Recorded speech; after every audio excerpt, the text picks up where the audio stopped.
I'm literally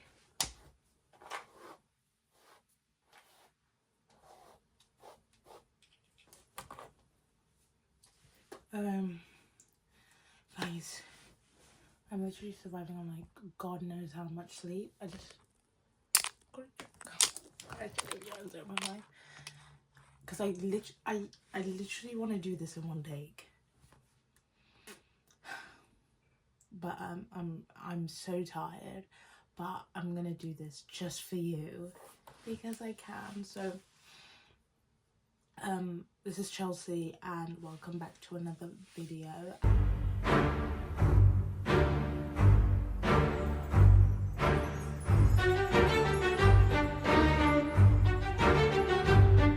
What month is it? We're in May. Oh, April consumptions video. What I consumed in April. I hope you enjoy. So I'm gonna be looking at myself in the mirror like 24/7 because I'm so narcissistic. Okay, so without further ado, well, let's get with the video. So we're gonna start with films. I don't know where my notes book is. This is the little book I have to record all the things I've watched and like what I've consumed so I don't forget, because sometimes my memory is fickle. So I don't know if you can see if I'm in my pajamas, but half of me is in my pajamas. But yeah, so I've been like slowly doing this, which I actually really enjoy. Like, you know how people journal? This is my version of journaling because I don't really like to keep a diary because I feel like I'm chained to it. So why am I out of breath? Guys, why am I out of breath?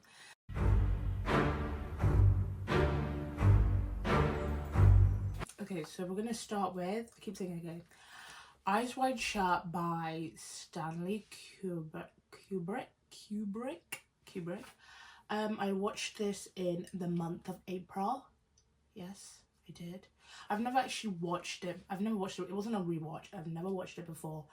And I'm not hit. You know when you know like the Stanley Kubrick, because I did say this year I'm going to watch more films, more digital media. I'm going to consume so much of it. So the Stanley Kubrick film, I actually I watched it and I couldn't stop thinking about it for a week straight. I was like obsessed with it. And I don't know what it is. Is it the masks? Is it the sort of, you know, the conspiracy where Hollywood is like an underground, like there's an underground, what's the word?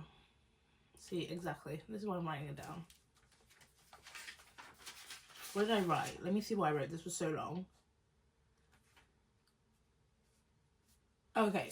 One of my favourite parts was that I actually like the idea that this was Kubrick's like last film. And I don't think he died. He died when he was about to finish it, so they edited it without him, the last edits.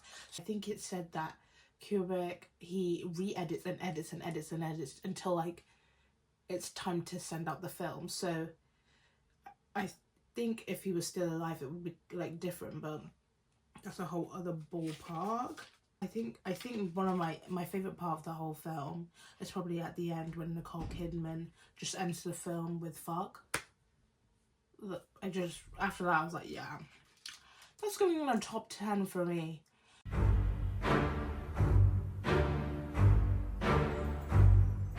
Film number 2, I watched Sing Sing by Coleman Domingo. No, not by. It had Coleman Domingo. I think he actually produced and directed, like helped within it. Not too sure. Oh my god, my hair.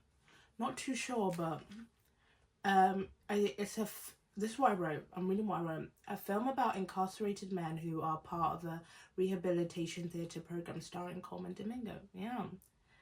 I'm not gonna read word for word because like this is rather personal. But I loved it. I loved it. It felt as if you were in there with them. Do you know what I mean? Like you felt the suffocation, like, you know, when they were going outside in the yard, you felt as if you were with them in the yard. And this whole camaraderie between all of them, I think was quite nice. And then there will be spoilers here, but I can't remember what character. See, can't remember what character died. But Coleman Domingo's character is called Divine G, and he's based on the guy that actually wrote it. And then the other guy who's in it, because it actually had, which was really cool, sorry, I keep googling myself, it had the actual incarcerated individuals that are part of the rehabilitation theatre. It's just, oh, it was just so good. I think that was the film that was, that put him in the Oscar nominations. Not too sure about that, gotta fact check me on that. I think he did well. And then at the end, you know, in the credits, it actually shows the incarcerated individual, and it will be like the name of the character, and it says playing himself, and you just be like, oh my god, these are real stories. So that was enjoyable.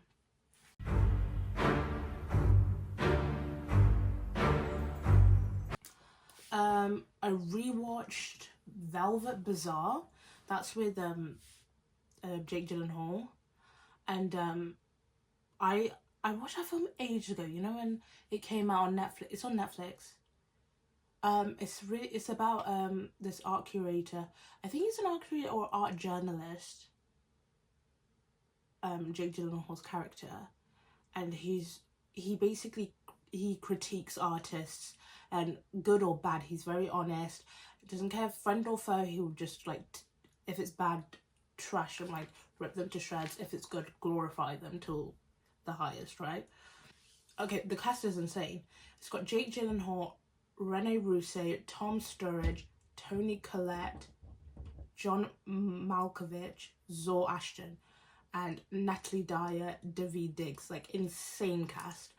And basically Zor Ashton, her character, who's Josephine, finds someone dies in her building. Can I say die? Someone passes away in her building, and she finds out he's an artist. So she takes the art and she's like, oh, I found this artist, like I found it.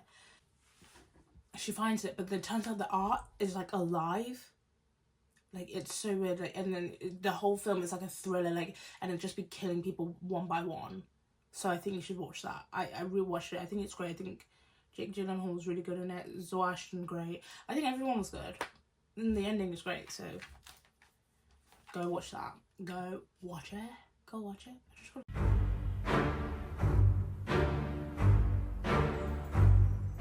I watched Conclave. Of course I watched Conclave. It was the talk of the freaking town, and now that they've just elected a pope who is the American, it did feel like, you know, after watching Conclave, it did feel like we were in the know, you know? You felt as if you were in the conclave, like, waiting. You know, I felt like a cardinal. Anyway. Conclave, the thing is, cinematography, great. I absolutely enjoyed it. I loved the lighting. I loved the reds. I loved the whites. I love how it was so well placed. My only issue is, I think it was predictable. I felt like I knew exactly what was going to happen. Like, as soon as, you know, the new cardinal came in, I was like, oh, he's going to be priest. Because it was never going to be Ralph Fiennes. Guys, Ralph Phineas Fiennes? I'm going to say Ralph Fiennes. I'm going to go with it. It wasn't going to be him, because they want you to think it was him, right? Because it was like, he never wanted it, and then everybody ends up voting for it. No, I knew the direction they were trying to go for.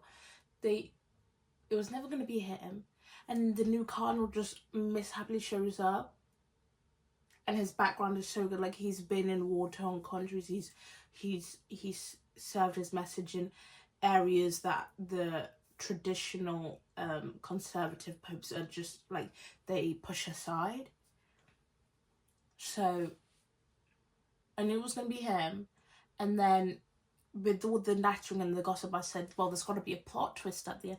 And I'm not being like, oh, you're just saying that because you knew the... No, I just felt like I knew where it was going. I didn't know what the plot twist was. I was gonna be like, oh, what's it gonna be? What's it gonna be? Didn't expect that though. So I'll give him that. But like, it was just like really fun being like, you know what, Fez? Cool. You know what? At the end of the day, I'm retiring. As long as you chill, fine. Who played the cardinal that came out? I thought he was great.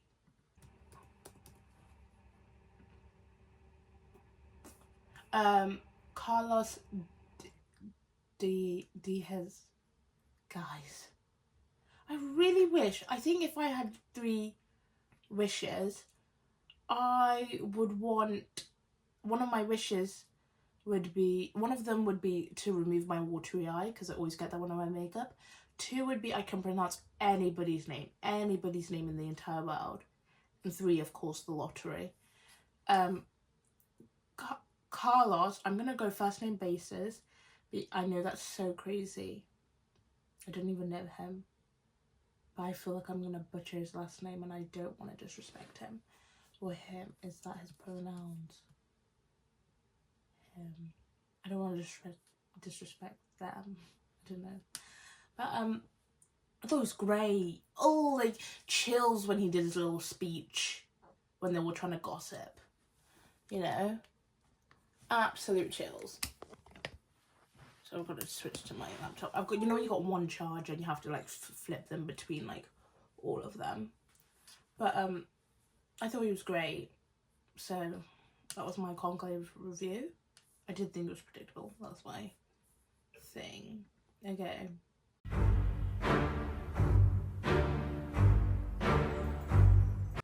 Summit of the Gods. Oh, guys. So I went on like a week where I was like, I think I actually watched this in March, but I just want to discuss this. I went on a week where I was obsessed with, like, you know, Mount Everest. I don't know if there was a point where everybody was climbing it. I don't know. Maybe I just reached my For You page way too late. But I felt like everybody was climbing it in 1 week. And I was just going through a deep dive of Mount Everest. Like, I didn't know that there were bodies as checkpoints. Like it never occurred to me, like, you know, because I know people pass away. I don't know if I'm going to get flagged if I say the word D, you know. But pass away on the what's the word? Trek? It's not trek. On the ascent. Let's say ascent. Is that ascent? Guys, I'm literally Googling English words. Yeah, I don't know, but when they go up the mountain. And I didn't know, like, it didn't occur to me that they use them as checkpoints. And, like, some bodies have been there for years and years and years. So, like, I became obsessed. And then I found that there was a film called The Summit of the Gods. I think it was originally French. Don't know, I can't remember. But, oh, it was so good. And the fact is like, you know what I really appreciate film is, like, it's realistic. Sometimes it's not a happy ending. Sometimes it's just like, this is what happened. And it happens all the time. I'm going to spoil it. It's an animation film. And you know how I love animation. If you don't like animation, grow up. No, I know people think it's really... No, you actually need to grow up. You're missing out. Like, Love, Death and Robots. Guys. Guys, wait.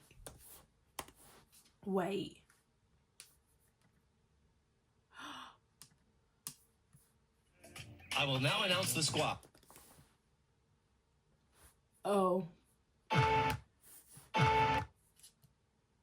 Okay. Guys. I keep saying, guys, I'm obsessed with Love, Death and Robots, right? And they've got a new season coming May 15th. So mark your calendars, it's coming May 15th. But that was really good. I think that was really good. Summit of the Gods, like, oh, it was so good. I want to tell you. Do I tell you? Basically, it's about a mountaineer who's always wanted to do Everest. He's been obsessed with it, climbing it for the thrill. Like, I think the whole message is like, you know when people do cave diving and people say, you know what the funniest thing about cave diving is, you don't have to do it. But like, this shows you that even though you don't have to do it, it's the thrill, it's the adrenaline of like achieving this, going to a place where people like pass away, and reaching that peak is the obsession of keep going. And it's such a good, it makes you even want to just, not even like, I'm not gonna climb Mount Everest, I know my limits, but it makes you even think, oh, let me do this, let me do that. It was so pushing, I don't know how to describe it. It just felt like I was being pushed to do something for myself. It was just the addiction to keep going further and further and further, because he wanted to do it without oxygen. I'm gonna spoil it. He did not make it, but that's not the point. The point is that he did it. It was just his descent down, I think he passed away. But yeah, it was really good, guys. Really good stuff. I think you should watch that. Okay.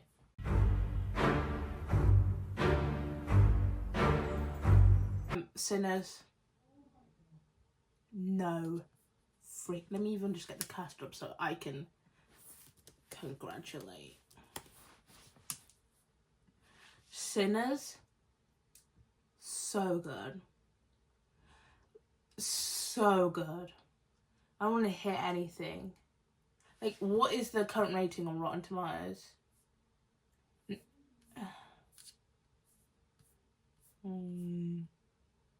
I don't know, but I suppose like 98%. Well, shout out to Ray Coogler. You did your big one. I'm obsessed with it. It was so good. I watched it in cinema. Of course I had to watch it in cinema. I didn't watch it in IMAX though. I wish I did watch it in IMAX. But shout out to Ray Coogler, Michael B. Jordan, Haley Steinfeld, Wumi Masaku. I hope I'm pronouncing that correctly. Masaku. Wumi. Okay. Jamie Lawson for Pearline, Lee Jin Lee for Grace Chow, Oma Benson Miller for Cornbread. Oh, everybody knows Cornbread. Miles Caton for Sammy, and Delroy Lindo for Delta Slim. Guys, I'm literally going back and editing my video, and I just realised I did not thank Jack O'Connor in the film. I love Jack O'Connor. I love him. I've watched him since Skins, and I just love how he's projected this way, and he's just taken shape. I'm obsessed with him. Loved him playing Ramit. I cannot believe I missed that. I'm so annoyed at myself because I've been talking about him for like the past like week and a bit, but I enjoyed him. Who didn't? When he started singing, who else was gonna join him? I felt like I was gonna join him, but yeah. I thought it was fantastic. You know when I was in there and I literally had goosebumps. You know the scene where Sammy is singing in the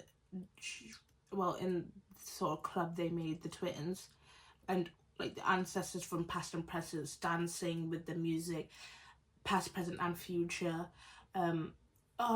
dancing to Sammy's music but having their own beat to it. And it's just like, oh my god, this is what it's about. Music literally moves people, and especially music in the Black community, because you know how like we're obsessed with music, like obsessed with it. And I'm so sorry, I think like people probably the foundations of music argue with the wall. So I just was like watching it and I was like, this is it. That's how I feel when I got my music in my ears, when it's buzzing in my ear. Why do you say that?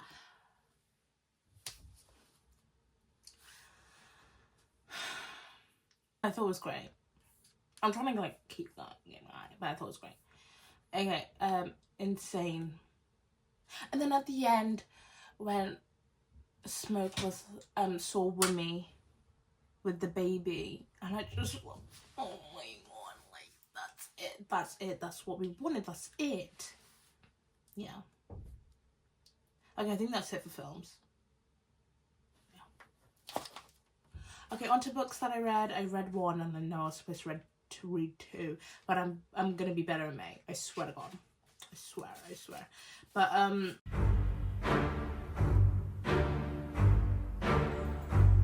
Cinema Love by Jiaming Tang. Yiming Tang? Jiaming Tang?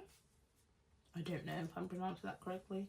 I think I've got a quote. I've got a couple quotes from it. He told me at the end of the night that I was a good person. He told me at the end of the night that my body was beautiful. Oh. I just felt like that was quite gentle, which I really liked. Okay, this is my notes for Cinema Love. This was like the first page. Reading the first page instantly hooked me, as if we are the ones hiding and peering on the characters, always lurking and never present, never side by side. So I think it felt like you were peering on them, like you would see their stories, but you're just you're a bystander. You would, let's say you're standing and they're walking on the street and you see them. That's how it felt. And I thought that was so cool how that was perceived and written. So I thought that was a cool note. Cinema Love is based in the period is like, I think it was 1960s, 70s, and it's about gay men who are cruising and who are in love with other men, who they are actually are in love with other men, or seeking to find that love, but they're also married, and it's based in rural China. Yeah, rural China, and that's how it begins, and then it follows a couple of the characters, and like you see how they kind of intertwine with one another, and it follows their lives, and they emigrate to America, and then you kind of see how their lives change drastically because there was a cruising spot in China. I don't know where it was. So Fuzhou was where it was based, the book, at the beginning, and the cruising spot was a cinema, an old worker cinema, and basically the men, well, there were boys at the time, or young men. There were young men at the time, and they would go, but then a big accident happened where the cinema was set on fire because they were trying to protest. A couple of them died, and you just kind of think like, okay, how did this happen? But you kind of fast forward to them emigrating to America, and you kind of see how but the thing is, it's not just about the men. It kind of shifts to the women then, because it's like they were marrying, most of them, just for a green card, but like they still wanted that love and connection, right? But they, like, unbeknownst to them, they didn't know that they would never really get that love and connection from them. Like, they were never gonna have that sort of what's the other word, emotion with them that they thought they would have, like a straight married couple would, because they didn't know that their husbands were gay or queer or bi. So it was just, so then it shifts to the women, and you kind of see their perspective on it, because they're working now, they're in factories. I think the main job in the book was seamstressing. You're seeing different perspectives of all things, because at the beginning you're just thinking like, oh, the men, they're just trying to find love, they're just trying to understand what's going on, like, you know, and then you kind of just have this sort of sympathy and empathy for them, and you want them to see it through, and you kind of go through the pain and the hurt, the anguish with them. But then when they switch it to the women, you're just like, oh my gosh, like, they're also going through it too. Like, they're trying to cook, they go home, cook, go to work, get paid little, like nothing, and then try and connect with their husbands, but they can't because they don't know like what's really going on behind closed doors. So everyone has their own little secret doors. It's just the way you're tapping into how you find them. Just some of the wives finding out about their husbands, and then how they navigate through that, like together or separate, or and then it fast forwards again to the future, because you follow one couple like throughout the book, and you kind of take a break from them in the middle, but then you kind of thinking like, what's going on with them, and then in the end it's just it's so insanely heart-wrenching, the end. But the last page was really nice, like it was quite sweet and somber, but you just think, oh my gosh, like I've gone on this whole journey with you. No, it's I would say journey book. It was really good. I really enjoyed it.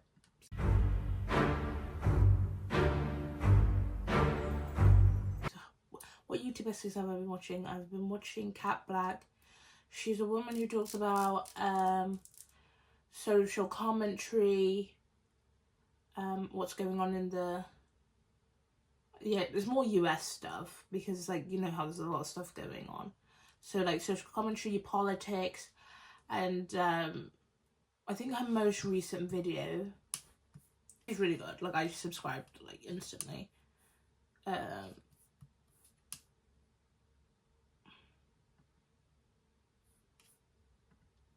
most recent video that I can't watch because it's members only and I don't have the money, but it was Everyone's Wrong About the Bop House. I did not know the Bop House this existed. Do you know about this? There's a Bop House, there's a Bros House, there's a, I don't know, there's a something house. And basically it's just like, I think it's a group of women who do OnlyFans, and then they all decide to go do a house. And then now, after they did, then there's multiple people now doing it. I'm just thinking, this is so insane. Like, now it's just, but I think she was more commenting on the fact that I think they were trying to recruit. I don't want to get into that because, God forbid. Oh, but watch it. Everyone's Wrong About the Bop House. What else is there? I think like one of my first videos was when a greedy oligarch tries to be hip, and that's, you know, when Mark Zuck was doing when Mark Zuck was wearing the chain and like getting tan up or whatever, and he was trying to be down with the kids, but I was just like, no, you're still a leech, so whatever. But yeah, that's the YouTube essays I've been watching. Anime. Anime. What have I been watching on anime?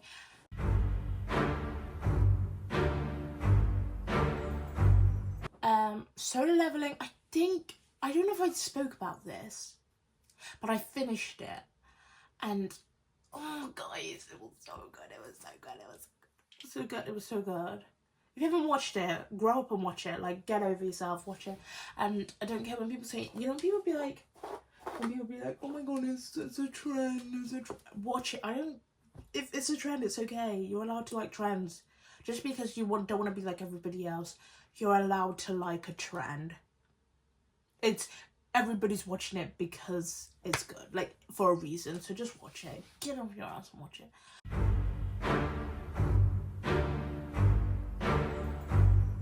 Fire Force, I've started watching that. I'm on season 2. Really enjoying that. Like I love an action anime. I love it.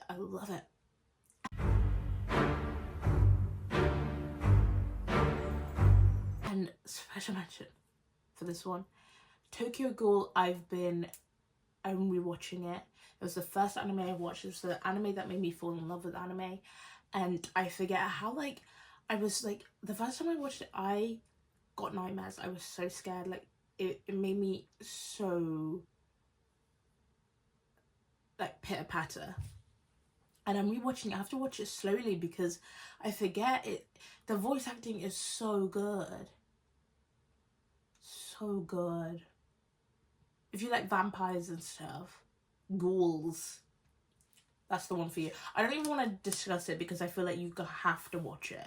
But like, I feel as if you've already watched it. If you haven't watched it, and you've watched anime, I'm just like, come on. Okay. Hobbies. I have been doing the gym, guys. I said I would, and I have. I'm currently doing 75 hard, and I've said it here, so I have to keep going. 75 hard, I'm on like day 3. So, guys, I'll be done 75 hard by 13th of June. So, you will be seeing results by June. Yeah. So, reading more. I'm actually reading. I'm trying to do a book a week. But that's not even because I just want to consume more.